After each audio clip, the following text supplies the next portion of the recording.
Şu günler yurdumuzdan Saudi Arabistany padşahlygyna ziýarata giden illeşlerimiz keramatly Mekke we Medine şäherlerinde bolup has parzlaryny berja edýärler. Bu yörelgeleri ýokary derejede amal etmäge döredilen mümkinçilik üçin hoşallyklaryny beýan edýän watandaşlarymyz keramatly toprakda sadaka berdiler. Muňa garaşsyz waky tarap Türkmenistan Bedew atly Atmuradyň mekany ýylynyň taryhy ähmiýeti bolan wakalarynyň üstüni ýetirip dünýäde parahatçylygyň, howpsuzlygyň we durnukly ösüşiň üpsin edilmegine munasip goşunt goşýan ýurdumyzyň bir taraplyk derejesinden gelip çykýan insan perwerlik ýörelgelerini ıgrarlydygynyň nobatdaky beýany urly.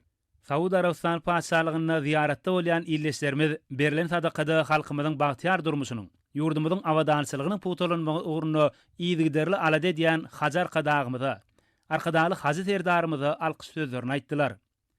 Şeýle-de sadakada türkmen halkynyň milli tagamlary taýýarlanyp, hödür kerem edildi. Sadakaň dowamyna okulun aýt töwürlerde mukaddes Qurban aýyna berilen sadakalaryň, edilen ziýaratlaryň beýik bir waryň dergähinde kabul bolmagy, ösüşleriň belentliklerine tarap ynamly gadam urýan ýurdumyzyň her bir gününiň rowaçlyklary wetlenmegi. Şeýle-de Hajar kadagymyzyň we arkadaly Haji serdarymyzyň janlarynyň sag ömürleriniň uzak, asylly maksatlaryny nazarlaýan beýik işleriniň rowaç bolmagy dileg edildi.